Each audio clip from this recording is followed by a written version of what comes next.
नमस्कार, तपाईहरु हेर्दै हुनुहुन्छ सूत्र टिभी र म छु अजिता। आज मसँग कुराकानी गर्नका लागि पूर्व मिस नेपाल वर्ल्ड अनुष्का श्रेष्ठ हाम्रो साथमा हुनुहुन्छ। उहाँले बिजनेस सुरु गर्नुभएको छ, उहाँको बिजनेसको विषयमा कुराकानी गर्नेछु। साथै उहाँको मिस नेपाल पछिको अहिलेको जर्नी कस्तो भइरहेछ, उहाँले के गरिरहनु भएको छ, अन्य कार्य भन्ने विषयमा पनि कुराकानी गर्नेछु र विशेषतः उहाँको बिजनेसमा फोकस रहेर आज हामी कुराकानी गर्नेछौँ। आउनुहोस् कार्यक्रममा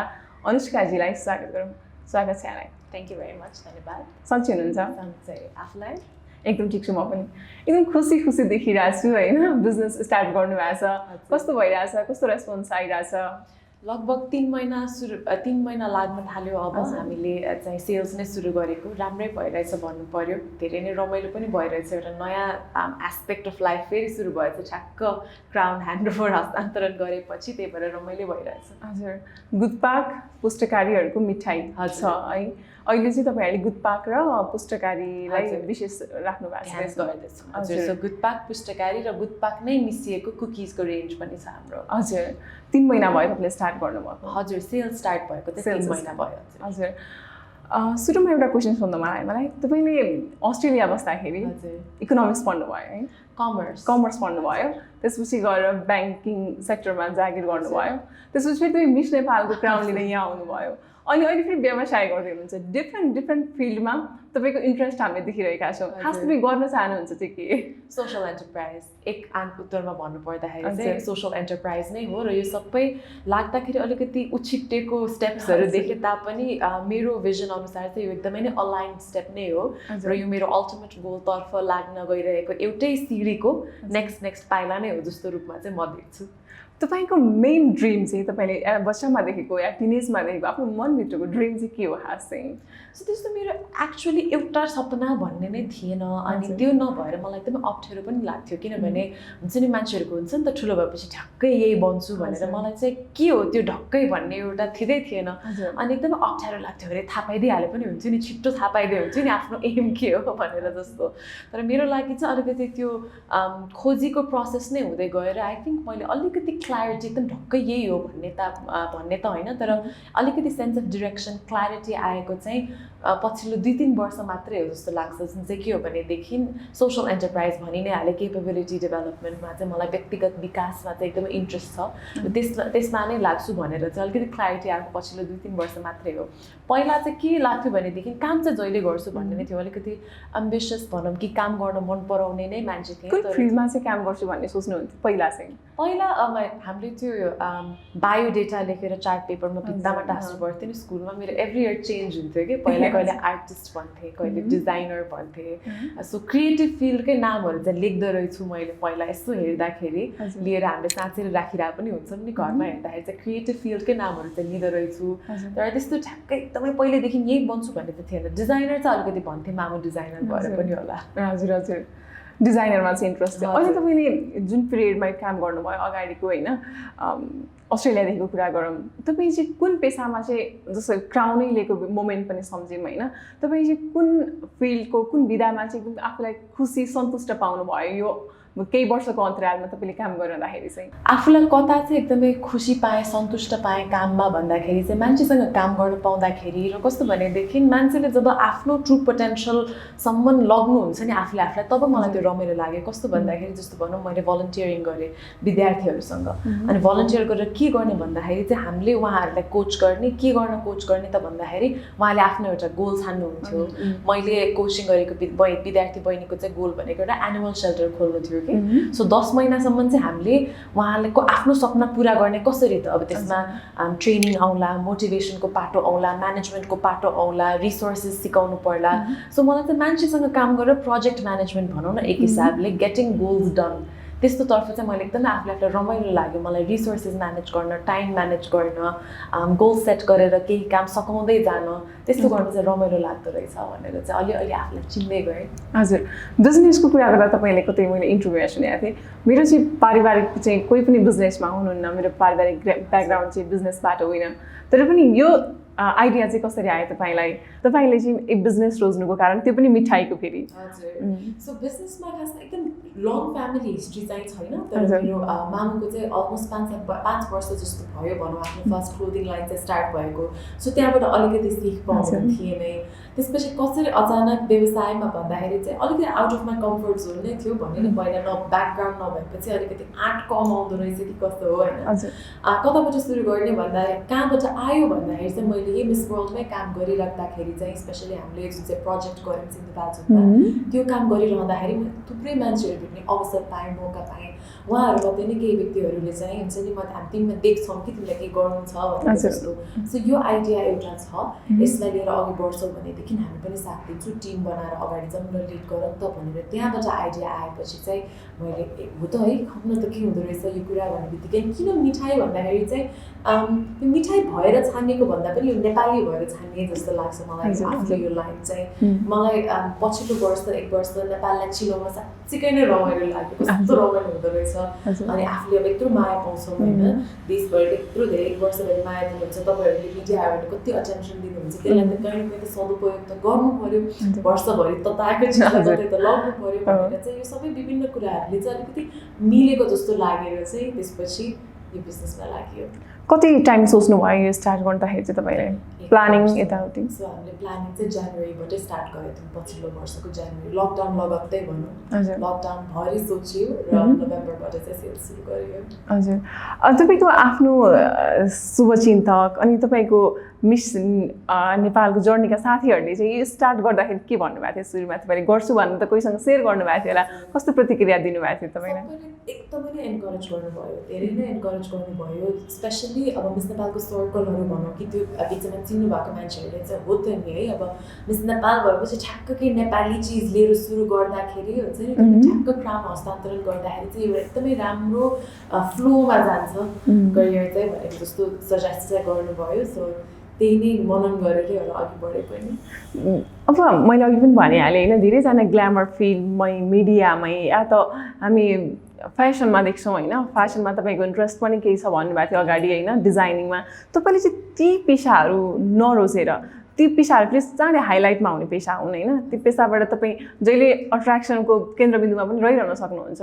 किन यो चाहिँ रोज्नु भयो त्यो नरोजेर ती फिल्डलाई चाहिँ छोडेर तपाईँ फेरि यतापट्टि मिठाईमा आउनुभएको कारण चाहिँ मैले एकदमै त्यो फिल्ड ठक्कै छाडेँ भन्ने जस्तो चाहिँ लाग्दैन अब यो स्टाइल भनौँ फेसन भनौँ मलाई आफूलाई एकदम धेरै फेसनेबल मान्छे त बिल्कुलै लाग्दैन पनि त्यो भनेको हाम्रो पार्ट अफ लाइफ नै हो त्यसलाई कसैले त्यो चट्टै छाडेर गइहाल्ने चाहिँ होइन होइन त्यो भने अनि मैले त्यो मैले समातेर छाडेको भन्दा पनि मलाई के लाग्यो भनेदेखि जुन फ्लोमा गइरहेको थियो यो नेक्स्ट स्टेप चाहिँ made sense in every aspect किनभनेदेखि नेपाली चिज भयो पहिला कसैले नगरेको चिज भयो मसँग आफूसँग भएको चिजहरू जुन चाहिँ लाग्छ त्यो चाहिँ यता सदुपयोग हुने जस्तो देखियो र यसमा सिक्न रमाइलो हुन्छ जस्तो लागेर चाहिँ यो अलिकति मेक सेन्स ल यो चाहिँ अलिकति मिल्ने कुरा हो है जस्तो लागेर चाहिँ हो अहिले चाहिँ तपाईँले नेपाल बाहेक अन्य देशमा एक्सपोर्ट गर्न थाल्नुभयो कि छैन कतिवटा देशमा छ त्यो चाहिँ हामीले एक्सपोर्ट चाहिँ फर्मली एक्सपोर्ट गर्न थालेको छैनौँ किनभने कोभिड रिस्ट्रिक्सन्सले गर्दाखेरि चाहिँ विशेष गरी खाद्य चिजहरू फुडहरूको चाहिँ एक्सपोर्टमा कुरियर्समा अलिकति कन्सर्न्स नै पनि छ इस्युज पनि छ तर ह्याभिङ सेड द्याट हामी 3 महिना मात्र भयो नि त त्यही भएर हामी पहिला नेपाल लोकली नै धेरै कुराहरू चाहिँ ठिक गर्नुपर्ने छ मिलाउनु पर्ने छ फिडब्याक के कस्तो हुन्छ मैले त्यतिमै सकेर अनि बिस्तारै स्केल अप गर्ने प्लानमा चाहिँ छ नेपालमा चाहिँ तपाईँको यो अहिलेको बनाइरहेको चाहिँ अनलाइनबाट तपाईँहरूले गरिराख्नु भएको छ कि कतै खुद्रा बेच्ने छ कि के छ सो हाम्रो रिटेलमा चाहिँ छैन हामी अनलाइन अर्डर्स लिन्छौँ होम डेलिभरी गर्छौँ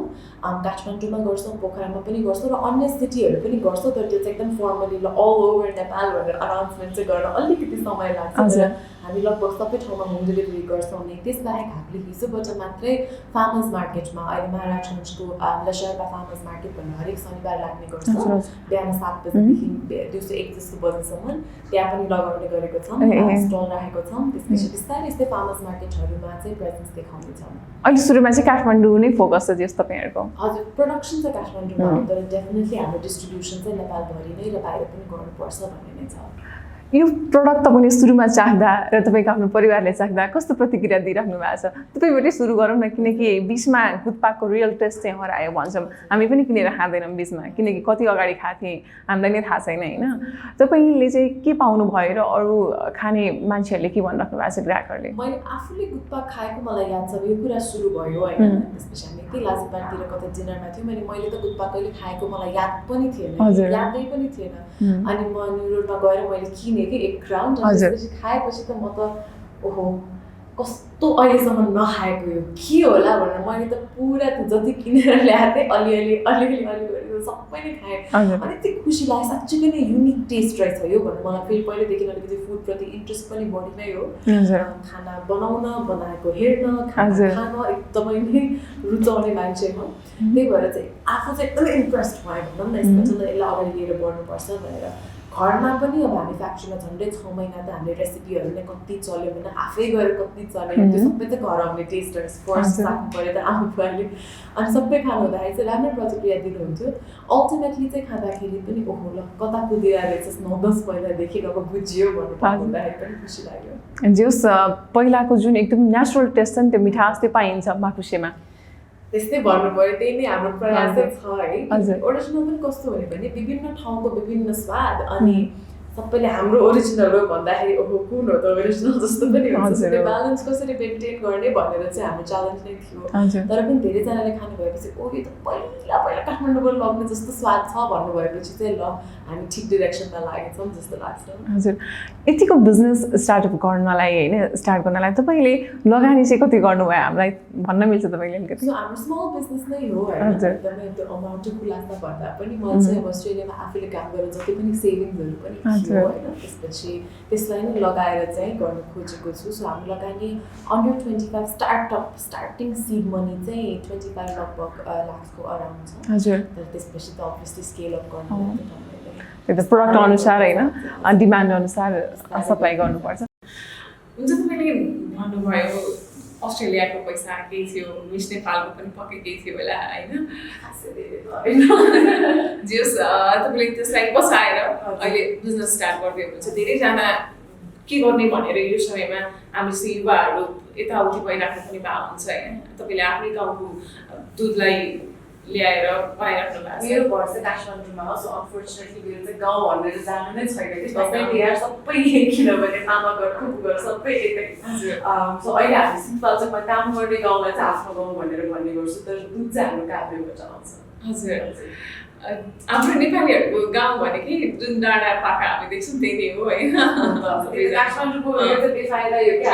कम्पलसरी हलिडे पनि हुँदैन कहिले पनि जान नपाउने कि सबै काठमाडौँ भिकारै भएपछि हजुर अनि यतिखेर चाहिँ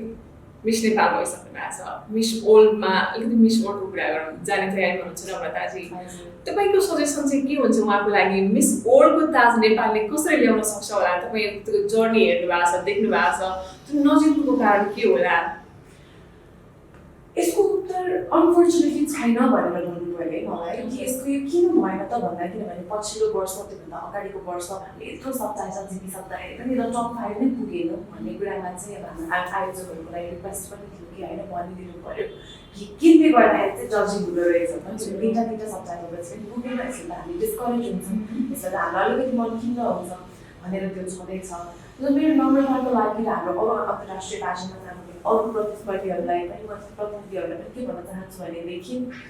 सबै अभाइलेबल चिजहरू ट्राई चाहिँ गर्नु पऱ्यो अब हामीलाई ठ्याक्कै त्यो के हो भनेर थाहा छैन होइन अनफोर्चुनेटली थाहा छैन अब के गर्नु त्यस्तो सिचुएसनमा भनेदेखि कतैबाट पनि केही कमी चाहिँ नराख्नु पऱ्यो त्यहाँ गएर आफ्नो प्रेजेन्स देखाउनु होला आफ्नो व्यक्तित्व देखाउनुको लागि आफ्नो पर्सनालिटी देखाउनु पछि सर्नु भएन देश देखाउनु पछि केही पनि बाँकी राख्नु भएन र हरेक जुन प्लेटफर्म हुन्छ विभिन्न जुन चाहिँ सबटाइटलहरू हुन्छ युट्युबको पर्पसै भनौँ कि मल्टिमिडिया भनौँ हेड टु हेड च्यालेन्ज भनौँ सो मेनी सबटाइटल्स हरेकमा चाहिँ मान्छेले मिस आउट गर्नै नसक्ने के हुन्छ त्यस्तो चाहिँ छाप छाडेर आउनुपर्छ जस्तो लाग्छ त्यो तपाईँले पनि गर्नुभएको थियो है तपाईँ पनि त्यो एभ्री त्यो फिल्डमा उत्कृष्ट हुनुहुन्थ्यो र बाबुसँग पनि तपाईँ ताज जित्न सक्नु भएन त्यो मेन कारण चाहिँ के होला खास तपाईँलाई के लाग्छ अहिले थाहा छैन अनि जस्तो मैले त्यो थाहा नहुनुको लागि थाहा भएको म त्यसमा काम गर्थेँ जस्तो लाग्छ होइन थाहा छैन सायद अब भन्ने बेलामा के भन्नुहुन्छ भने हामीलाई जजेसको 11 जजेसको सिट हुन्छ हामी त्यो लगेर मार्क्स क्यालकुलेट गरेर भन्यो भनेर भन्नुहुन्छ तर त्यो जजिङ क्राइटेरिया के छ त है त्यो चाहिँ किन आउन सकेन त भन्ने तर चाहिँ थाहा छैनै भनेर चाहिँ अब एक्सेप्ट गर्नुपर्छ अहिले बेला तर त्यो हामीले सोध्नु पनि छाड्नु हुँदैन जस्तो लाग्छ किनभने हामी एउटा देशको रूपमा अर्गनाइजरको रूपमा प्रतिस्पर्धीको रूपमा धेरै इन्भेस्ट गर्छौँ पैसा मात्रै होइन कि हामीले टाइम इन्भेस्ट गर्छौँ एनर्जी इन्भेस्ट गर्छौँ सो हामीले एटलिस्ट कम्पिटिसनमा हालेपछि जित्ने तरिका के हो त केसमा जित्दो रहेछ भनेर सोध्नु चाहिँ कन्टिन्यू गरिराख्नुपर्छ तपाईँले अघि पनि भन्नुभएको थियो मेरो डिजाइनमा पनि सोध्थ्यो अब हामीले तपाईँलाई कुनै बेला डिजाइनरको रूपमा हेर्न पाउँछौँ कि पाउँदैन मलाई त्यस्तो साह्रो खै किनकि क्रिएटिभ थियो देख्न चाहिँ लेखिन्थ्यो त्यति साह्रो ट्यालेन्ट चाहिँ छैन जस्तो लाग्छ है मलाई त्यो फिल्डमा तर मलाई स्टेसनरी डिजाइन गर्न चाहिँ रमाइलो लाग्छ मेबी मलाई चाहिँ डायरीहरू लेखिँदैन प्लानर्सहरू बनाउनु चाहिँ रमाइलो लाग्छ सो मेबी कतै कतै क्रिएटिभ फिल्डमा त देखिएन कहिल्यै नगर्ने भनेर सोचेको काम होइन त गरिरहेको छ भर्सेस अहिले थाहा छैन भनेर भन्नु पऱ्यो हजुर अन्य अब तपाईँले बिजनेस त स्टार्ट गरिरहनु भएको छ होइन अन्य चाहिँ हामी तपाईँलाई के पाटोमा देख्न सक्छौँ मिडियाकै ग्ल्यामरकै फिल्डमा चाहिँ तपाईँले के प्रोजेक्टहरू गरिरहनु भएको छ कि के छ केही यस्तो मिडिया प्रोजेक्टहरू चाहिँ स्टार्ट भएको छैन अहिले it's taking up all my time नै भन्नु पऱ्यो यही कामहरू किनभने म एउटा स्टुडेन्ट पब्लिक युनिभर्सिटीको कन्टेन्ट म्यानेजमेन्टको रूपमा पनि काम गर्छु र अहिले आफ्नो व्यवसाय हुँदाखेरि त्यसमै पनि टाइम अहिले बढी जान्छ यो बाहेक मलाई इच्छा चाहिँ छ कन्टेन्ट क्रिएट गर्ने तर नेपाल रिलेटेड नै इन्फर्मेटिभ खाने क्रिएटिभ कन्टेन्ट तयार गर्ने इन्ट्रेस्ट चाहिँ छ तर त्यो तुरुन्तै होइन त्यसको लागि पनि अलिकति बढी अध्ययन अलिकति बढी तयारी अलिकति बढी प्लानिङ गरेपछि मेबी त्यो नेक्स्ट अब अरू त भन्नै सकिँदैन भेरी ओपन टु अपर्च्युनिटिज तपाईँले मिठाईमा पनि ब्रान्ड भनौँ न नामै एउटा त्यसै राख्नु भएको छ माकुसे भनेर एउटा ब्रान्ड बनाउने हिसाबले राख्नु भएको छ होइन भोलि पुस्तकाले कुन हालिदिँदो भन्दाखेरि मिठाई होइन कि माकुसे चाहिँ खाने भनेर सोच्नुहुन्छ तपाईँ आफै चाहिँ ब्रान्ड कन्सियस कतिको हुनुहुन्छ त तपाईँको लगाइदेखि खाइदेखि लिएर लगाइदिए त्यस्तै साह्रो त छुइनँ जस्तो लाग्छ तर मलाई क्वालिटी चाहिँ एकदमै नै चित्त मनपर्छ त्यो चाहे त्यो खाने ठाउँमा होस् चाहे त्यो लगाउने कुरामा होस् चाहे त्यो मान्छेमा होस् होइन एकचोटि त्यो चित्त बुझेपछि चाहिँ अन्त त्यो भनेको महँगो ब्रान्ड मात्रै होइन भनौँ न मलाई एउटा ठाउँको ब्याग एकदमै मनपर्छ एकदमै सस्तो टिकाउ ब्यागको त्यो पनि ब्रान्ड कन्सियसै भन्नु पऱ्यो किनभने म चाहिँ सस्तो ब्रान्ड मात्रै रुचाउँछु होइन सो कन्सियस भन्दा पनि आई रियली डु एप्रिसिएट क्वालिटीमा चाहिँ एकदमै नै दिन्छु जस्तो लाग्छ कुनै चिज वर्थ इट छ भनेदेखि त्यसमा पैसा भन्दा त्यो एक्सपिरियन्स हो तर त्यो मतलब भने हामी महँगोतिर मात्र होइन कि कति चिज चाहिँ सस्तो पनि तर ब्रान्ड भनेपछि चाहिँ क्वालिटी मेन्टेन गर्ने हो नि त ब्रान्ड भनेको किन छ भने तपाईँले आँखा चिन्डेर जहाँ गए पनि त्यो त्यही हुन्छ भनेर हामीलाई विश्वास भन्नुलाई त ब्रान्ड हुन्छ नि त होइन एकचोटि गएर राम्रो एकचोटि गएर नराम्रो एकचोटि गएर सेफ चेन्ज भयो भनेर भने जस्तो त्यो भयो भने त्यो होइन नि त ब्रान्ड मेरो लागि कन्सिस्टेन्सी हो त्यो त मैले पनि जुन्न लागि धेरै सामानहरू चाहिँ सुरुमा आउँदा एकदमै क्वालिटीमा आउँछ त्यसको मार्केट यहाँ बढी भइसकेपछि या बजारमा धेरै बिक्री थाले झन् त्यसको क्वालिटी घट्दै जान्छ क्या